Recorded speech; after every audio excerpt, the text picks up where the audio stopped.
Good morning সবাই, কীরকম আছো? আশা করছি খুব ভালো আছো, সুস্থ আছো। সকাল সকাল কী দিয়ে ব্লগ শুরু করছি বলো তো? এটা হচ্ছে সর্ষে পোস্ত বাটা। তো শিলে বেটে নিয়েছি, দেখতে পাচ্ছ তোমরা, নিচে শিলপাটা রয়েছে, আর তার সাথে এই যে পেঁয়াজ কুচি করে নিলাম। আজকে রান্নাবান্না কি বলো তো, তোমাদের দেখাচ্ছি। সকাল থেকে সেইভাবে সামনে আসাই হয়নি, তাই ভাবলাম চলো দুপুর থেকেই শুরু করা যাক। তো এখানে দেখো রয়েছে পাবদা মাছ, আর তার সাথে রয়েছে কিন্তু বাচা মাছ। তো এইখানেও রয়েছে পাবদা আর কিছু বাচা মাছ। তো বাবা আজকে দু রকমের মাছ এনেছিল, তো একটুখানি দিয়ে হয়েছে সর্ষে বাটা, আর কিছুটা দিয়ে হয়েছে কিন্তু ওই আলু বেগুন দিয়ে পাতলা করে ঝোল বলতে পারো। আর তার সাথে কিছু ভাজাভুজিও করা হয়েছিল। আর এদিকে দেখো ঘরে চলে এসেছি। মেয়ে কিন্তু এই যে ক্লিপ হোল্ডারটা, এটাকে এই ঘরে লাগিয়েছে, মানে এতদিন ওর ঘরে ছিল, তোমরা দেখেইছিলে, তোমাদের দেখিয়েছিলাম। আর এই যে ড্রিম ক্যাচারটা, সেটা ছিল ওই পাশে। তো ও আবার এগুলোকে একটুখানি সুন্দর করে সাজিয়ে গুছিয়ে রাখছে আমার ঘরে নিয়ে এসে। ওইখানে পর্দার পাশে তো ঠিকঠাক করে দেখা যায় না। আর ক্লিপগুলো নাকি যখন ওর প্রয়োজনে পড়ে তখন ওর চোখেই পড়ে না, আরও ভুলেও যায় যে কোথায় ক্লিপ রয়েছে, খোঁজাখুঁজি করতে থাকে। তো সেই জন্যে চোখের সামনে এসে লাগিয়ে রাখলো, যেন যখনই প্রয়োজন পড়ে ও এসে নিতে পারে। তো যাই হোক, ওর কাজ ও করছিল, আর এদিকে আমার কাজ আমি করছিলাম। আর এদিকে দেখো টিভিতে গান চলছিল জন্য একটুখানি নাচ করছিলাম। আমার বেশ ভালো লাগে ঘরে গান শুনে শুনে কাজ করতে, তোমাদেরকে তো এর আগেও বলেছিলাম। তো যাই হোক, শুধুমাত্র নাচ আর গান করলে হবে না, কাজও করতে হবে, তাই না বলো? এরকম তো আর শান্তি নেই যে সারাটা দিন কাজ না করে শুধুমাত্র এনজয় করব বা গান শুনবো বা নাচ করব, উপায় নেই তার, তাই না বলো? আমাদের সংসারের বউদের কিন্তু কাজ করতেই হবে। তো এই দেখো বিছানাটা কোনো রকম তুলে নিয়েছি, এবারে চাদরটা ভাঁজ করে নেব।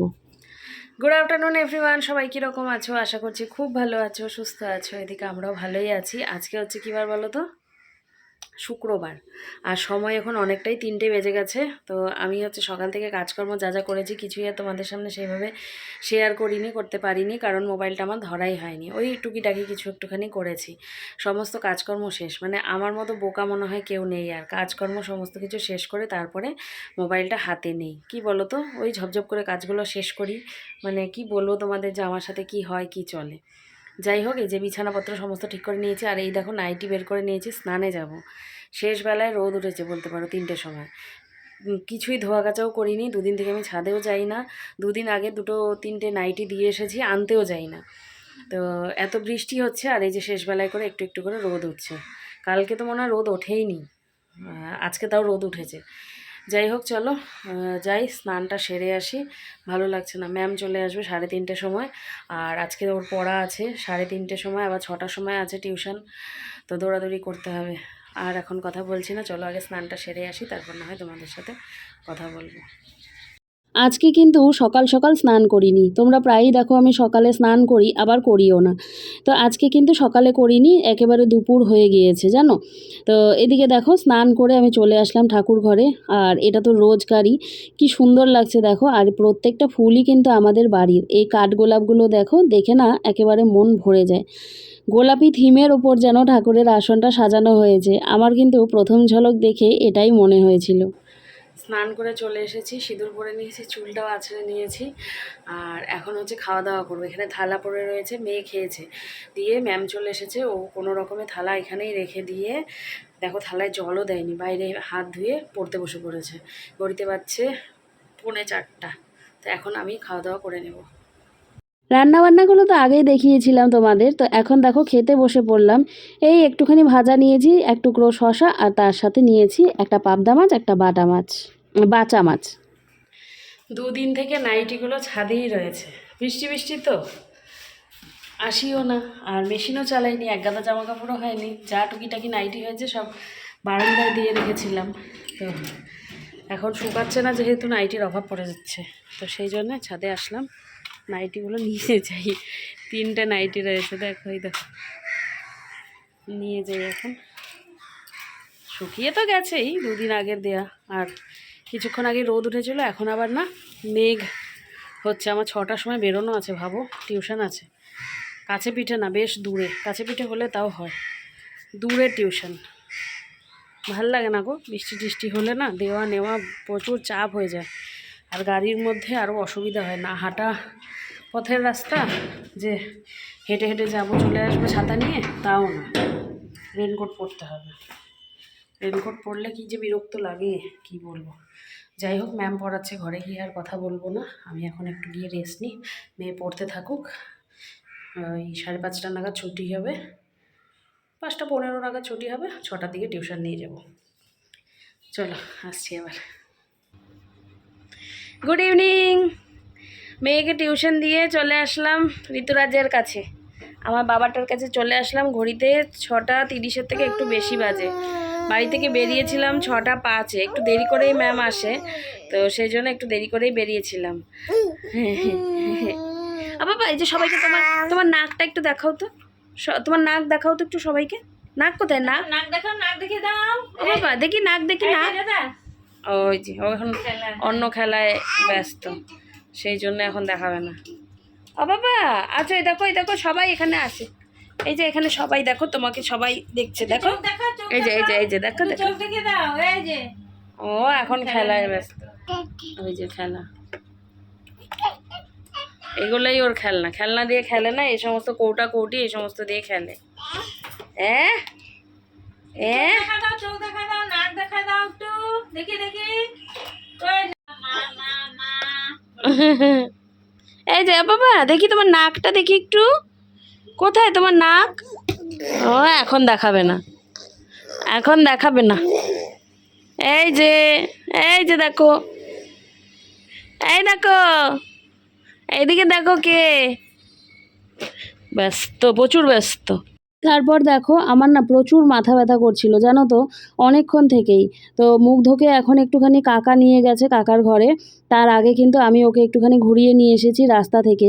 ঘরে এত গরম না, ঘরের মধ্যে থাকতেই চায় না। আর বাচ্চা মানুষ এখন দেখতে শিখেছে, বাইরে কুকুরগুলো থাকে সেগুলোকে দেখে, ঘরে না একেবারেই থাকতে চায় না। তো আমি কিছুক্ষণ ঘুরিয়ে নিয়ে আসার পর তারপর কাকা এসেছিল, এসে নিয়ে গেছে। তো সেই সুযোগে বললাম রিয়াকে যে আমার মাথায় একটু তেল দিয়ে দাও, তার সাথে মাথাটা একটুখানি মাসাজ করে দাও। তো সেটাই রিয়া করে দিচ্ছিল। আর এদিকে দেখো একেবারে চলে এসেছি কিন্তু রাতের বেলা তোমাদের সামনে। বাড়িতে এসেছি অনেকক্ষণ আগেই, তো খাওয়া দাওয়া সমস্ত কিছু কমপ্লিট, আর বাসনও ধুয়ে নিয়েছি। আর আগামীকাল যেহেতু শনিবার, আমাদের নিরামিষ, আর মায়ের হচ্ছে একাদশী, এই একাদশীতে বাপের বাড়িতে যাব না ভেবেছিলাম, তো সেই জন্য গ্যাসটা ভালো করে ধুয়ে রাখলাম, মানে ওই যে গ্যাসের ওভেনটা। এই শনিবারে কিন্তু আমি আর বাপের বাড়ি যাচ্ছি না, ওই কিছু একটু মানে কারণে আর কি। যাই হোক, মানে মেয়ের টিউশন আছে তো 2:30 থেকে, তো সেই জন্যে কখন যাব, খাবো দাবো, আবার কখন আসবো, তো ভাবলাম যে ভাত আর পনিরের তরকারি করে নেব, ব্যাস হয়ে যাবে, এটা আপাতত ভেবে রেখেছি। তো দেখি কি হয় না হয়। আর আগামীকাল রয়েছে মেয়ের স্কুল, যেতেই হবে, তো সেই জন্যে ও কিন্তু এই ব্যাগটা গুছিয়ে নিচ্ছে। আর চুলের বেনুনিটা তোমাদের দেখাচ্ছিল যে ও ওটা কিন্তু নিজেই করেছে। এই দেখো বিছানাপত্রে কিন্তু সারাক্ষণ আমাদের বই খাতা একেবারে ছড়ানো ছেটানোই থাকে। যখন আমরা নিচের ঘরে থাকতাম তখন আমার ঘরেই, মানে একটাই ঘরে থাকতাম, তো তো আমার বিছানার মধ্যেই সারাক্ষণ কিন্তু বই খাতা সমস্ত কিছু ছড়ানো থাকতো। ওই ধরো একেবারে 0 থেকে তোমার হচ্ছে ওই 5-6 পর্যন্ত কিন্তু এইভাবেই চলেছে। আর এখন গিয়ে মেয়ের ঘরটা যেহেতু আলাদা হয়েছে, এই 2 বছর 3 বছর হলো, তো এখন ওর বিছানার এই অবস্থা হয়। তবে আমি এই বিছানার দিক থেকে একটুখানি স্বস্তি পেয়েছি যে আমার বিছানাটা এখন আর এই বই খাতা দিয়ে কিন্তু ভরে থাকে না। তোমাদেরকে দেখাচ্ছিলাম মেয়ের প্রজেক্টের এই কাজগুলো আর কি। তো বেশ সুন্দর করে করেছে, আমার খুব ভালো লেগেছে জানো তো। আর সব থেকে যেটা ভালো লেগেছে সেটা হচ্ছে এই পেজটা দেখো কি সুন্দর ব্রাইট লাগছে। তো ওকেই আমি বললাম যে তুই বের করে দে পেজটা। আর এই প্রজেক্টের ওপরের দিকগুলো কিন্তু ও না চা বানিয়েছিল জানো, সেগুলোর মধ্যে পেপার ডুবিয়ে ডুবিয়ে এই রকম করে সুন্দর করে ক্রিয়েটিভ করে তুলেছে। আমার বেশ ভালো লেগেছে, তোমাদের সাথে শেয়ার করলাম। তোমরা তো ওর সমস্ত কাজকেই বেশ ভালো বলো, তবে এই প্রজেক্টের কপিটা কীরকম হয়েছে সেটাও তোমরা কিন্তু অবশ্যই জানিও। শনিবার করে বেসিক্যালি মেয়ের পড়া থাকে বাড়িতে, ওই সকাল 11টা 11:30 নাগাদ, তো সেই জন্য ওর স্কুল যাওয়াটা কিন্তু হয় না। তবে আজকের শনিবারে, মানে কালকের শনিবারে নেই ওর, সেই জন্যেই কিন্তু স্কুলটা যাবে। আর তাছাড়া ওর বান্ধবীও ওকে ফোন করেছিল যে তুই গেলে আমিও যাব। আমরাও এরকম ছোটোবেলায় করতাম জানো তো, বান্ধবীরা গেলে তবেই আমরা যাব। তো বান্ধবীর সাথে ওর ম্যাচ হয়ে গেছিলো যাবে বললে, তো সেই জন্যেই যাবে বলেছে। এদিকে দেখো বিছানাটা ঝেড়ে দিচ্ছি ওকে, আর আমার কানে ফোন দেখতে পাচ্ছ, ফোন করেছে কে বলো তো, রিয়া। আর এটা একদিনের না, এটা কিন্তু প্রত্যেক দিনের। ওরও রাতের খাওয়া দাওয়া হয়ে যায়, আমারও রাতের খাওয়া দাওয়া হয়ে যায়, তারপর মুগ্ধও ঘুমিয়ে পড়ে, আর সেই সুযোগে ও কিন্তু আমাকে ফোন করে সারাটা দিনে যা হয় না হয় সেগুলো সমস্ত কিছু জানায়। তো আমিও যা হয় না হয় সমস্ত কিছু জানাই। আর যখন বাড়িতে যাই, তোমরা বলতে পারো বাড়িতে তো যাওই, তখন গল্প কি হয় না? তখন গল্প আর হয় না, তখন শুধুমাত্র মুগ্ধকে নিয়েই আমরা ব্যস্ত থাকি, আর মুগ্ধকেই আদর করতে থাকি। তখন আর মনের কথাগুলো কখন শুনবো বলো? তো সেই জন্যে শোনা আর হয়ে ওঠে না। আর এই ফোনটাই আমাদের কিন্তু মনের কথা বলার সঙ্গী বলতে পারো। হ্যাঁ, সময় দিতে হয়, এইভাবেই এক কানে ফোন ধরে ধরে কিন্তু রোজকার আমার রাতের যে কাজগুলো সেইগুলো করতে হয়। কিন্তু তারপরেও আমার বিরক্ত লাগে না। তার মধ্যেও মাঝে মাঝে আবার একটু মনোমালিন্য যখন হয়ে যায়, তখন আবার কিন্তু কথা বলতে ইচ্ছে করে না, তখন ও দু একদিন বন্ধ রাখে, আমিও দু একদিন বন্ধ রাখি। এইভাবেই কিন্তু চলছে। যাই হোক, মেয়ের বিছানাটা আধা তো আমি রোজ করেই দিয়ে, বাকি আধা ও নিজেই করে নেয়। তারপরেও ওকে বলতে হয় করে নে করে নে করে। কারণ কি বলতো, যতটা সময় ও জেগে থাকবে ততটা সময় আমার পেছন পেছন ও ঘুরঘুর ঘুরঘুর করতেই থাকবে। আর এটা একদিনের না, এটা রোজকার। ওকে রোজ কিন্তু বকে বকে শোয়াতে হয়, না হলে ও আমার পেছনেই ঘুরতে থাকবে। এই রকমই চলে আমাদের বাড়িতে। রাত অনেকটাই হয়ে গেছে, রিয়ার সাথে কথা বলছিলাম, মানে সারাটা দিনে ও যা যা করে, তারপরে যা যা কথা জমিয়ে রাখে, জমে থাকে, সেই সমস্ত কথাগুলো রাতের বেলা ফোন করে আমাকে বলে। আগে তো বিকালবেলা একবার ফোন করতো, আর রাতের বেলা একবার ফোন করতো। তো এখন বিকালের যে ফোনটা, সেই ফোনটার করা হয়ে ওঠে না, কারণ হচ্ছে এই মুগ্ধ জেগে টেগে থাকে, ওকে রাখতে হয়, তো সেই জন্য সময় হয়ে ওঠে না। আর আমি ফোন করি না, কারণ কি বলো তো, কখন কি পরিস্থিতিতে থাকে, হয়তো খাওয়াচ্ছে বা মুগ্ধকে কোলে নিয়ে রেখেছে বা একটুখানি হাঁটছে, কি করছে না করছে বুঝতে পারি না। তো সেই জন্য আমি করি না, ওকে বলা আছে তুমি তোমার সময় মতো করো, করো, আমি তো ধরতেই পারবো, আমার তো আর কোনো সমস্যা নেই। তো সেই জন্য আমি ফোন করি না। আগে হলো বলতো তাও যে তুমি তো ফোন করো না, তো আমি বললাম যে এই কারণে, বলে হ্যাঁ তুমি ঠিকই বলেছো, আমি হয়তো ধরতে পারবো না। তো সেই জন্যে এইরকম ব্যবস্থা নেওয়া। যাই হোক, ওইদিকে মেয়ে শুয়ে পড়েছে, বিছানা আধা আমি করে দিলাম, আধা ও করে নিল। এদিকে ওর বাবাও বিছানা করে নিয়েছে, শুয়েও পড়েছে। সবারই ওষুধপত্র থাকে, বুঝতে পারো এখন ওষুধের জীবন একটা হয়ে গেছে। তো ওষুধ বিষুধ খাওয়া সমস্ত সবার শেষ দিয়ে, কালকে তো আবার শনিবার, আছে মেয়ের স্কুল। তো আবার কালকে একাদশীও। আজকে মানে কালকে অনেক দিন পর একাদশীতে আমি বাপের বাড়িতে যাব না, ঘরেই বলেছি কিছু একটা রান্না করে নেব। কালকে আবার একটা আমার পুজো আছে বলতে পারো, যেটা হচ্ছে কি ওই দুধ কলা দেবো আর কি। তো সেটা সমস্ত জোগাড়পত্র করে রাখলাম। দুধ মা রেখে দিবে, কলা বাবা আজকে এনে রেখেছে। তো কালকে তো নিরামিষ। তো কালকেরটা কালকেই না হয় বলবো। মেয়ে যাবে স্কুলে, তো সকাল সকাল উঠতে হবে। তাহলে চলো আজকের এই ভ্লগটাকে এখানেই শেষ করে দিচ্ছি। সবাই তোমরা খুব ভালো থেকো, সুস্থ থেকো। দেখা হচ্ছে আগামীকাল নতুন একটি ভ্লগের সাথে। আজকের জন্য টাটা, গুড নাইট। যারা নতুন বন্ধু আছো চ্যানেলটিকে সাবস্ক্রাইব করে নিও, ঠিক আছে? চলো টাটা।